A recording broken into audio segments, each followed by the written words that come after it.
इसी technical analysis से आपको यह पता चलेगा कि अगली बार बिग प्लेयर्स या इंस्टीट्यूशंस या बड़े बड़े जो प्लेयर हैं वो मार्केट में कब एंट्री करेंगे या कब खरीदेंगे।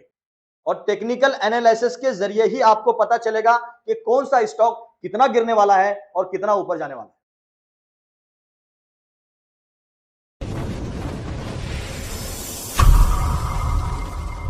किसी स्टॉक के अंदर हमें एंट्री बनाना है तो उसके दो तरीके होते हैं किसी शेयर को खरीदने के। कौन कौन से तरीके हैं वो?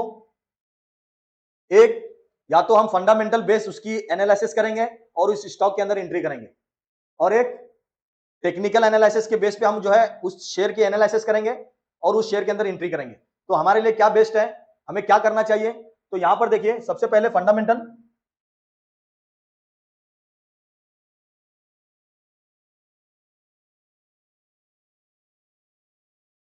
फंडामेंटल एनालिसिस, ठीक है। उसके बाद में टेक्निकल,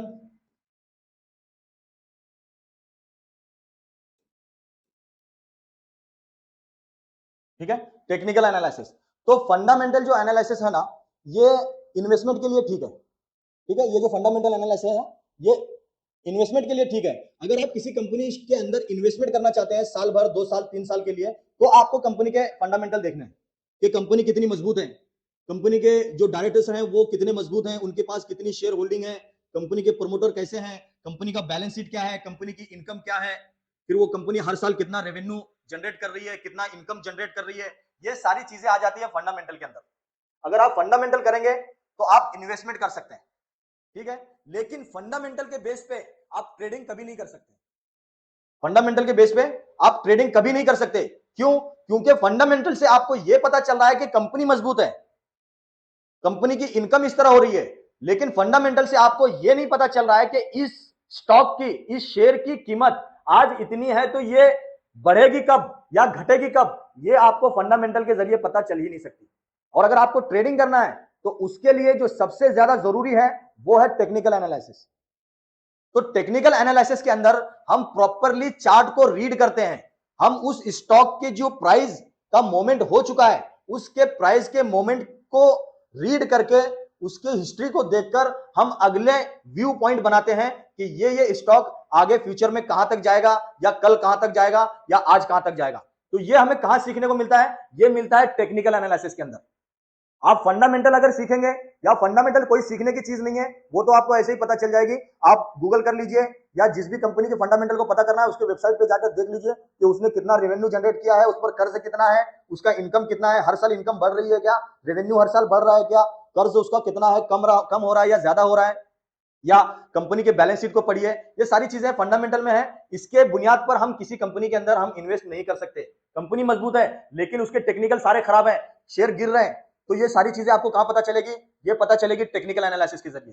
तो हमारे लिए जो सबसे ज्यादा जरूरी है वो है टेक्निकल एनालिसिस, और इसी टेक्निकल एनालिसिस के बलबूते पर हम इन्वेस्टमेंट भी कर सकते हैं और हम ट्रेडिंग भी कर सकते हैं। अगर आपने टेक्निकल एनालिसिस की मास्टरी कर ली तो आप किसी भी शेयर के अंदर लॉन्ग टर्म इन्वेस्टमेंट भी कर सकते हैं और शॉर्ट टर्म इन्वेस्टमेंट भी कर सकते हैं और ट्रेडिंग भी कर सकते हैं। क्योंकि टेक्निकल एनालिसिस के अंदर प्रॉपरली आप चार्ट को रीड करते हैं, प्राइस के एक्शन को रीड करते हैं कि प्राइस का एक्शन किस तरह हो रहा है। तो हमारे लिए जो सबसे ज्यादा जरूरी है वो है टेक्निकल एनालिसिस, और हम इस पूरे कोर्स के अंदर सिर्फ और सिर्फ टेक्निकल एनालिसिस करेंगे। और टेक्निकल एनालिसिस के जरिए ही आपको पता चलेगा कि कौन सा स्टॉक कितना गिरने वाला है और कितना ऊपर जाने वाला है। और इसी टेक्निकल एनालिसिस के बलबूते पर ही, इसी टेक्निकल एनालिसिस की वजह से ही आपको यह पता चलेगा कि इंस्टीट्यूशंस या बिग प्लेयर्स कहां एंट्री बना रहे हैं और कहां एग्जिट कर रहे हैं। इसी टेक्निकल एनालिसिस से आपको यह पता चलेगा कि अगली बार बिग प्लेयर्स या इंस्टीट्यूशंस या बड़े बड़े जो प्लेयर हैं वो मार्केट में कब एंट्री करेंगे या कब खरीदेंगे। वो सारी चीजें आपको इस टेक्निकल एनालिसिस से पता चलेगा। फंडामेंटल कोई मतलब का नहीं है। बहुत सारे लोग हैं जो सिर्फ फंडामेंटल के बारे में बताते हैं कि फंडामेंटल देखो। ठीक है भाई, फंडामेंटल आपने देख लिया, कंपनी मजबूत है, सब कुछ मजबूत है, लेकिन उसके प्राइस में क्या चल रहा है आपने देख लिया। एक बिल्डिंग बहुत मजबूत है, आप सिर्फ बिल्डिंग मजबूत देखकर खरीद रहे हैं, लेकिन अंदर में उसके कुछ है ही नहीं, अंदर रहने वाले ही नहीं है, तो क्या फायदा है ऐसी बिल्डिंग का? अंदर में उसके किचन है ही नहीं, बाथरूम है ही नहीं, तो ऐसी बिल्डिंग का क्या फायदा?